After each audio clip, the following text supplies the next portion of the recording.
महादेव पेरा दीजिए। शिवलिंग पर 5-6 पेरे आ गए। कालचक्र चलता रहा। कई लोगों ने लाभ लिया और इन चमत्कारी घटनाओं के सहभागी भी बने। परिणाम स्वरूप पूरे परिवार का अनुराग भगवान शिव और उनकी शक्तियों की ओर बढ़ता गया। विगत 1 वर्ष से हो रही चमत्कारी घटनाओं का कोई प्रत्यक्ष माध्यम नहीं था और ना ही हैनानंद और उनकी पत्नी नीलम आनंद द्वारा यह चमत्कार हो रहे थे।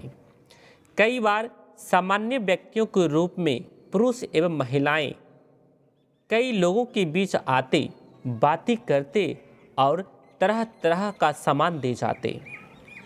उनके जाने के बाद जब सामान खोलकर देखा जाता तब उसमें वे सामग्रियां भी पाई जाती जो पूजा की टेबल पर प्रसाद के रूप में पहले से आया करती थी। उन सामग्रियों में सूखा हुआ बेलपत्र एक ऐसी वस्तु थी जो जनसामान्य में उपलब्ध नहीं है, क्योंकि वह बेलपत्र बड़ा पुराना होता और छूने से ही उसके टुकड़े टुकड़े हो जाते। बेलपत्र के साथ और सामग्रियों को देखकर पता चलता था कि अति सामान्य दिखने वाले लोग साधारण नहीं थे, अपितु हम मनुष्यों से इतर थे। हैनानंद स्वयं वन विभाग की नर्सरी से पौधे लाते और मंदिर के बाहर घेरे के किनारे किनारे उन्हें लगाते, जिसमें पानी भी पटाते। प्रखंड परिसर के लोग भी साथ होते। आश्चर्य तब हुआ जब देखा गया कि पलामू की तेज गर्मी के बावजूद एक भी पौधा सूखा नहीं, मरा नहीं। तत्समय के अधिकांश पौधे अभी विशालकाय वृक्ष का रूप लेकर मंदिर परिसर को निकुंज में परिणत कर चुके हैं। नीलम कहती, आप इतने पौधे, फूल, पत्तियां मंदिर में लगाते हैं, उनकी देखभाल भी करते हैं, अपने डेरा में क्यों नहीं लगाते?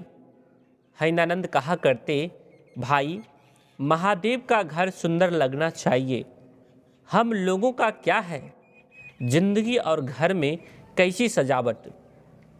नीलम चुप हो जाती। अचानक बेटी लवली यानी अनुनीता, जो लगभग 4 साल की रही होगी, दौड़ते हुए चंबर में आई। उसके चेहरे पर भय व्याप्त था। इन्होंने पूछा, क्या हुआ? उसने कहा, पापा, अभी एक साधु कमरे में आए थे, मोनू बहुत डर गया है, चलिए। लवली ने कहा, मोनू यानी अभिनव आनंद इनके छोटे सुपुत्र हैं। हैनानंद तेज कदमों से बेटी को साथ लिए घर आए। नीलम ने सारी घटना की जानकारी दी। बाहर के बरामदे से प्रवेश करने वाले कमरे में एक साधु खड़े थे। नीलम ने सारी घटना की जानकारी दी। बाहर के बरामदे से प्रवेश करने वाले कमरे में एक साधु खड़े थे।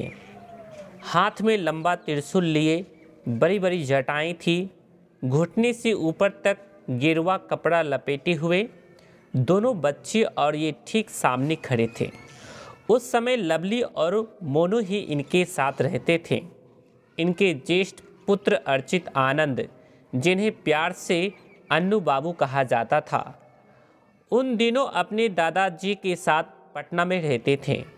नीलम ने बताया कि उन्होंने साधु से पूछा था, आप कमरे में कैसे आ गए?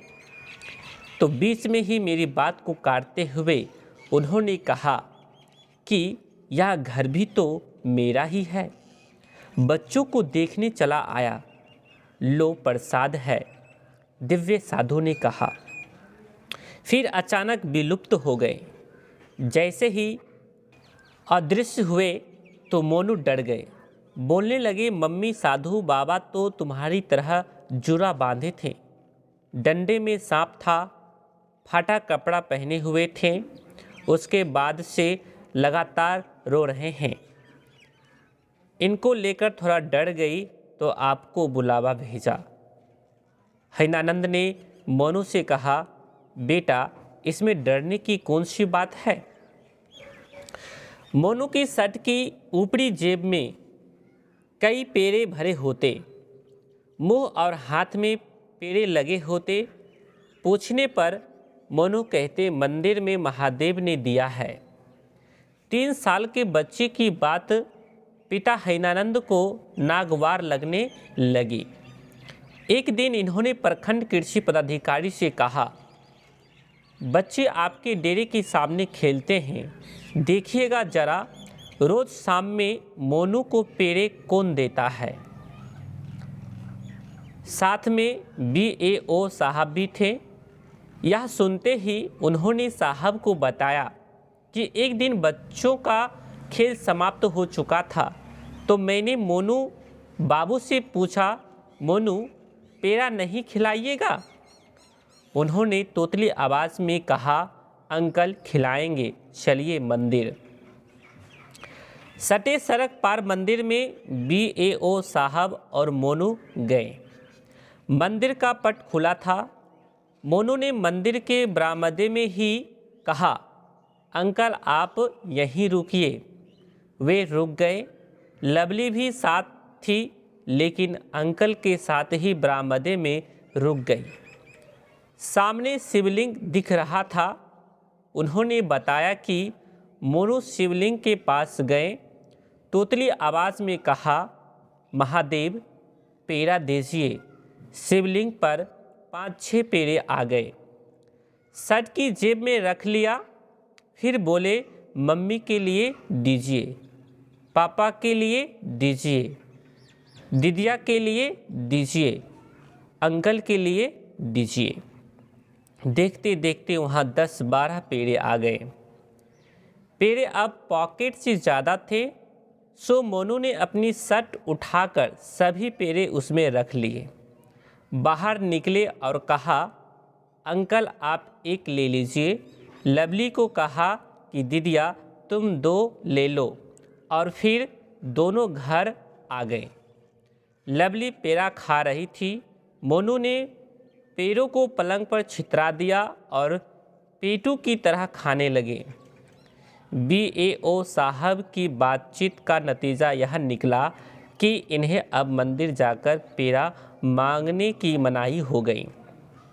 बच्चे तो बच्चे हैं, किसी बात को तुरंत मान लेना स्वभाव नहीं होता।